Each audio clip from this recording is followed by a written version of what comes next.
I just love being here. Love you guys. So if you can come home with me, I have like a 1-bedroom, but I think you guys could all fit. Okay? So love you guys. Thank you. Thank you. What a beautiful day. My topic today is, who are you? Shape-shifting into your identity. I mean, who are we really? I'd like to start off by telling you one of my favorite Ernest Holmes stories. Now, Ernest Holmes, of course, is Science of Mind, Center for Spiritual Living. This is the philosophy that we really study and embody. And one of my favorite stories about him is that he encountered with a friend of his a highly intoxicated man who had a history of drinking. So people would call him a drunk or an alcoholic. And one day, this man was intoxicated. And so Ernest Holmes and his friend put him to bed, and he passed out. What happened next signifies who are you and shape-shifting your identity, because Ernest Holmes, all that night, started to pray or say out loud into the universe that this man is not afraid of any problem. This man faces things head on without alcohol. This man is brave. He is a wonderful being. He is sweet, loving, and compassionate. And he does not drink alcohol and does not have any need for alcohol. As a matter of fact, his spirit is pure and clean. And this man is how God made him to be. Now, he didn't say that once. He said it over and over. And he also elicited his friend to say the same thing. So they were praying over him, but they were also reminding his energy, even though this guy's passed out, who he is, that he's not an alcoholic. So this is the truth of his being, but Ernest Holmes was saying it out loud. He knew this to be true. He said it out loud, elicited his friend, and they said it for hours. When this man woke up, he was not drunk, and Ernest Holmes followed him for 10 years, and he never touched alcohol again. This is a true story that is recorded in Ernest Holmes' Life and Times. And then he developed this philosophy, which we know to be true, that who you are is not your trauma, it is not your drama, and who you are is how God made you to be: loving, compassionate, peaceful, and joyful. I'll tell you what the problem is. We believe that we're our ID. I went to Ethiopia recently, and they kept asking me for my passport. And I kept saying, but that's not who I am. I'm a spiritual being. They didn't want to hear about that.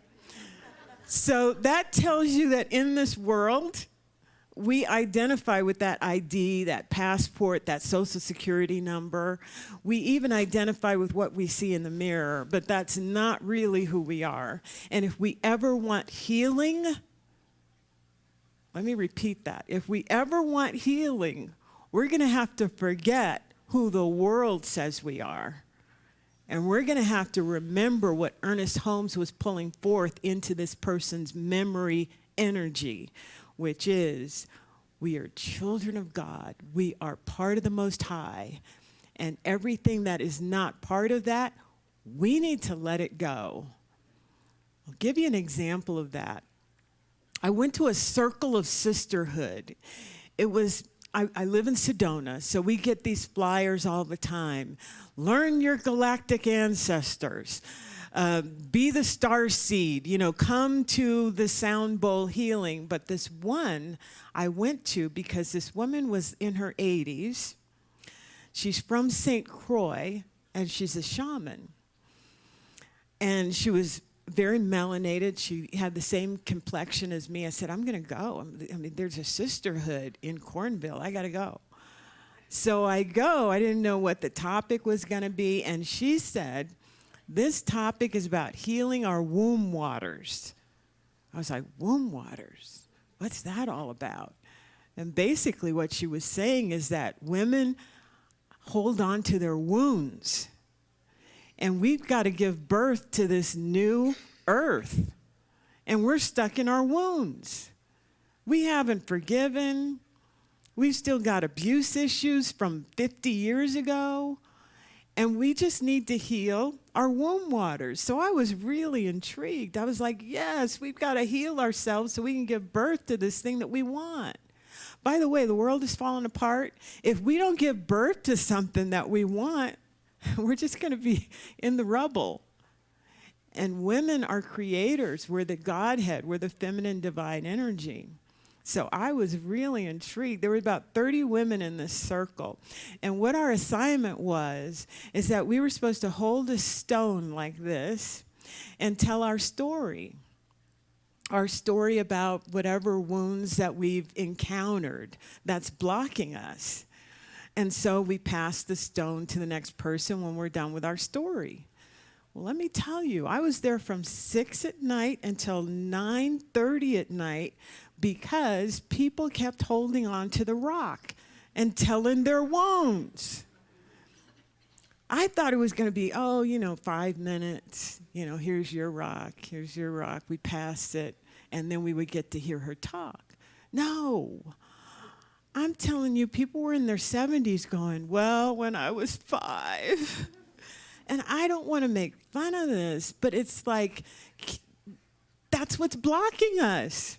We're holding on to this, and it's not who we are. We're God beings. Events don't define us. So don't put events on your ID. Don't put it on your passport. It doesn't have anything to do with who you are. It's what happened. But that's not who you are. And they were so identified with the abuse that happened, and they were holding on to it. And mine was funny. People were laughing at mine because it's not who I am. It doesn't define me. It's something that happened. And when you look back on stuff that happens, sometimes it's funny. And if you don't have a sense of humor about your life, that's a healing technique that I suggest you get. Because my mom, our house was on fire one time, and we were sitting out in the car watching it go up in flames. The police, the fire engines were all there. And who showed up was a high school friend of his who happened to be the chief. And so she rolled down her window and said, "Who invited you to my fire?" You have to have a sense of humor. And there was no humor in that circle except for mine. So that was a key. But let me tell you, when people were holding their rock and they were going through their wounded story, I was being Ernest Holmes in my head. And that's what we can do for our friends and people that we don't even know, or even news stories that you hear that are absolutely horrific. You can be in your space, and I'm saying that person is whole and complete. There's nothing broken in her. She is a wonderful, brilliant star. And I kept affirming these women in my head, even though they were stuck. The message today is you have to get unstuck and get back to who you really are and stop holding on to this stone.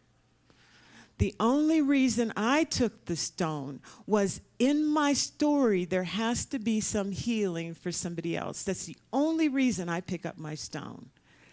If there's no healing for anybody else, why am I picking it up?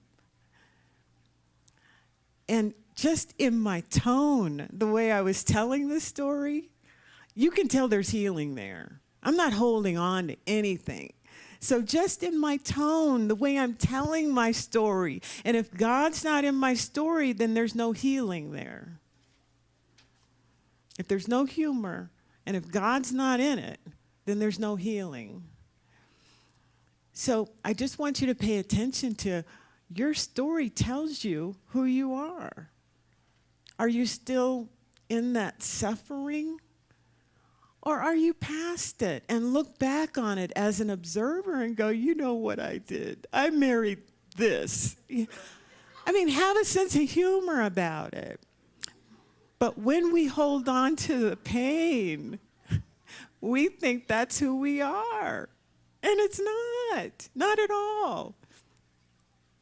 So, who are you?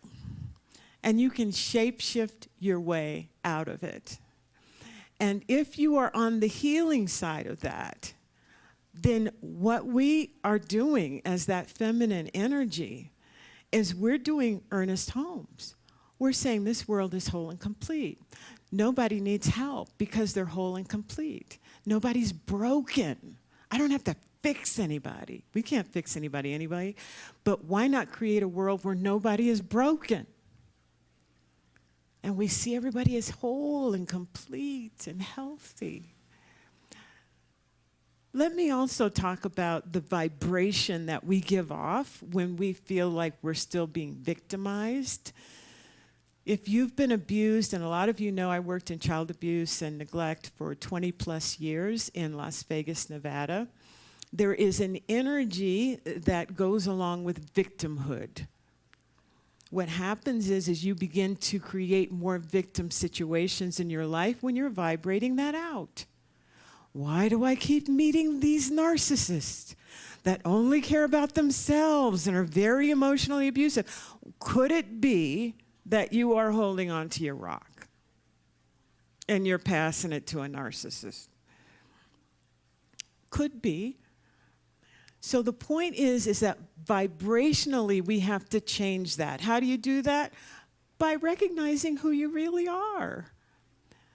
Now, I'm a therapist, and I know that people come for healing. They say, oh, I want to heal my childhood wounds. You know what I tell them? Oh, well, you have to be somebody else. What do you mean? Don't I need to work on this for 10 years, 5 years? 30 years, oh, this is deep wounds I've got. I'm like, okay, great. Be somebody else. Who? Who you originally are. It's not like we're putting on an act. We were born wonderful, magnificent children of God, right? Made from a compassionate creator to manifest love on this planet. Okay, fine. We can't do that with wounds. Wounds block us from love. So be somebody else. Who you originally are, because you're not whole and you're not broken. That's Ernest Holmes. That's Jesus. That's Buddha. Don't be attached to your wounds. Boom, you're healed. Good. No charge. Right? So, how do we not be attached to it? Recognizing who we are. But we get so attached to the victimhood. Oh, come on, I've got to tell you about my wounds so you can give me sympathy. And when you give me sympathy, it feels like love. But then I got to do it again to you. Sympathy feels like love. No, you are love already. You don't need it from anybody else. You are solid, whole, and complete. You are loving. That's what Ernest Holmes was telling this man all night long. And the man was unconscious. He didn't know he was being preyed on. So we don't need to tell people even that this is what I said to you while you were sleeping. We put it out into the field. That is who they are. That identity is the only thing that's real. Everything else is made up. That's crazy, right? Everything else is made up. We made it up. That's wild, by the way. So I recognize that. But I want to give you an example of a person that really embodied what I'm saying.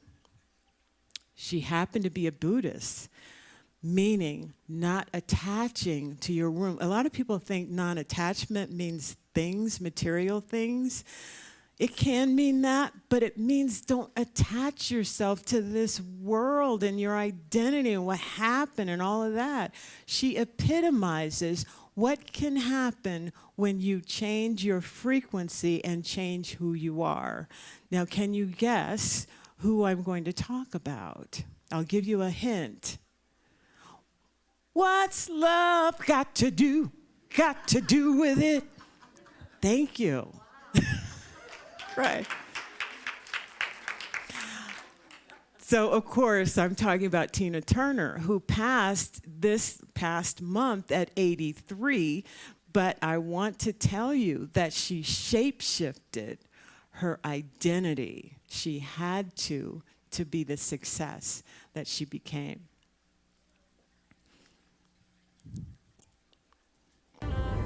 Are you afraid of getting old?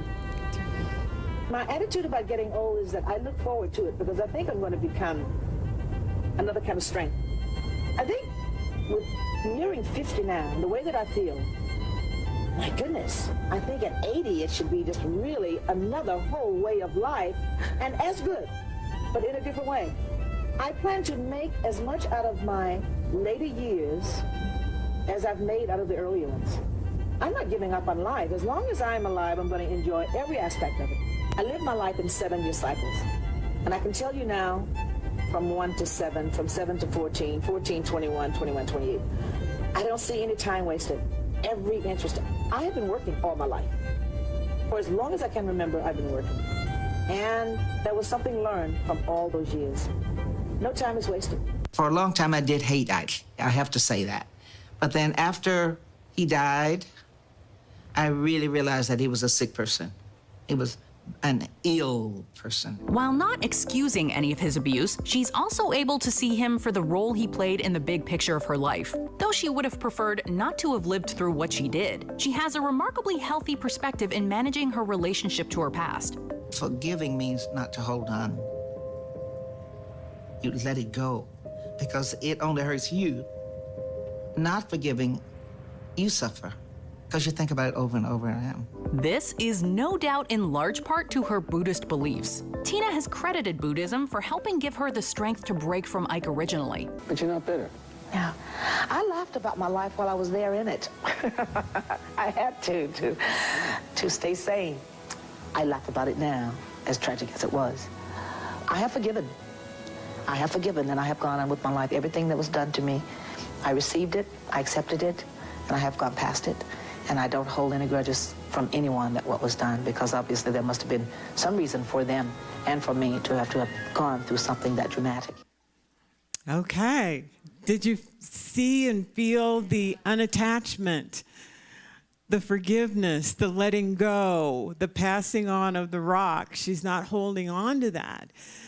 And one of the ways that you can tell when someone is not holding on to that victimization is that they do have a success, a feeling of joy, and it shows up as fruit in their life.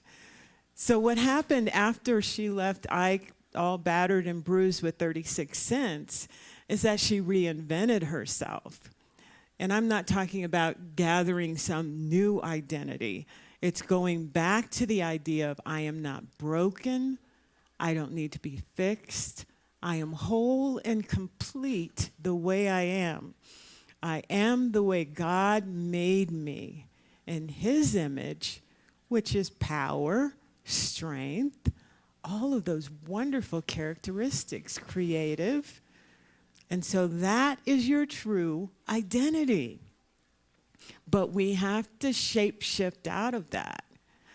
Sometimes we don't have people in our lives being Ernest Holmes, praying over us, stating the truth. So that has to come from us, because we are the greatest Messiah for ourselves. This is true. We were not put on this planet to be victims. We were put on this planet to raise from the grave. We are powerful messiahs, and at any time we can shape-shift our identity to the truth. Let's take a deep breath.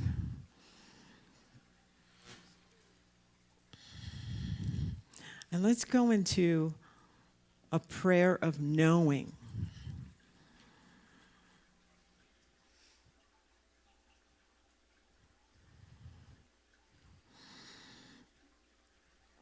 I also want to share with you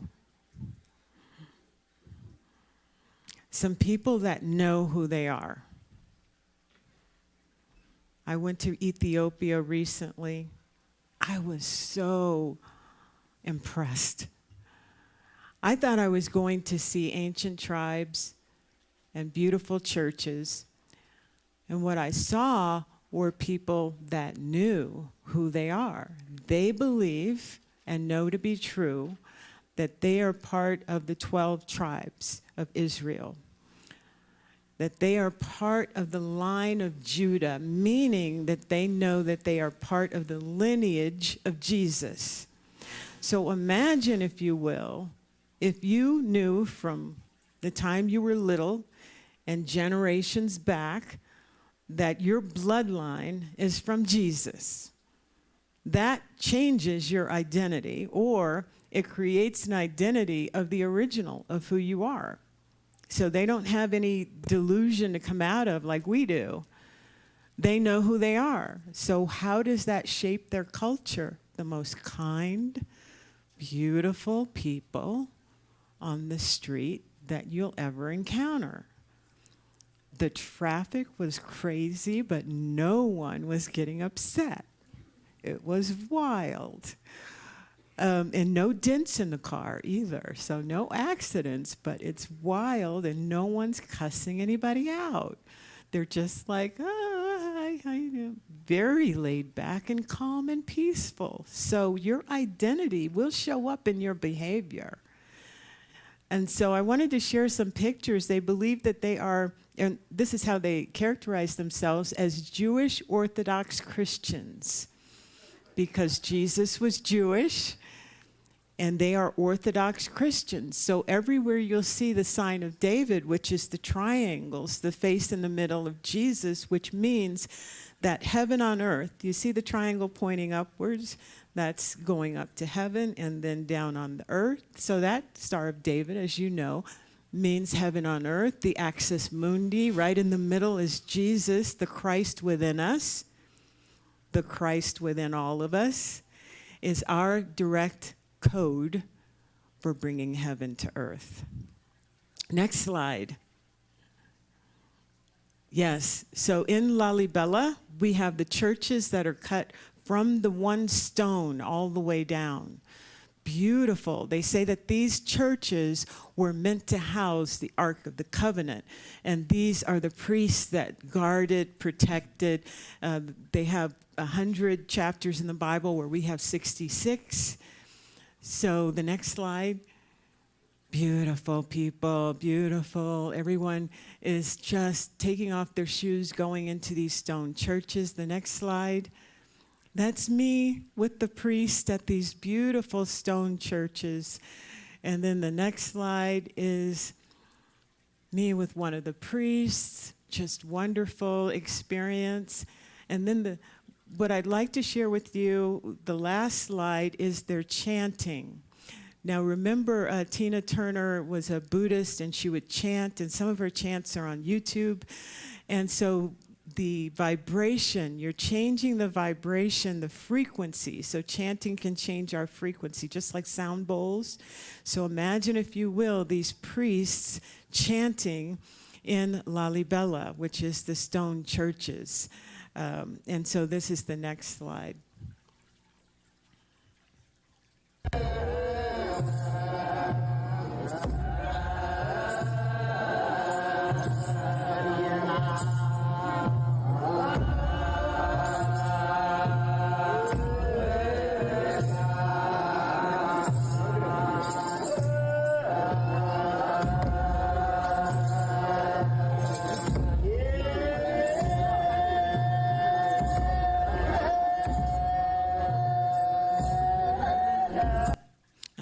Just amazing. So Ethiopia, I highly recommend for a society that knows who they are, and they keep their traditions there, and active to remind people that we are the Christ. Oh, how beautiful is that? And that's who we all are. Just remember who you are. Let's take a big deep breath. And at this time, we know who we are. We are whole. We are complete. There is nothing broken, nothing that needs to be fixed. We are as God has made us to be. We are in the mind of God. And in this frequency is the truth. So when we hold space for someone, what that means is that we understand, know who we are. And we can hold that same space for somebody else. We can know who they are as whole and complete. And it is not based on our eyes, because Ernest Holmes could see the person was drunk. So it's not based on our eyes. We may see someone's affliction, but in our heart and in our mind and in all of the cells of our body, we know that they are whole and complete. We know that love is all there is. We know that there is a compassionate creator, and we were all made to manifest love. And we manifest love by knowing, believing, and showing up the way God has created us, whole and complete. We take a deep breath. We know this to be true. We feel it. We sense it. And we let this truth be. We let it be so. And so it is. Thank you. Thank you.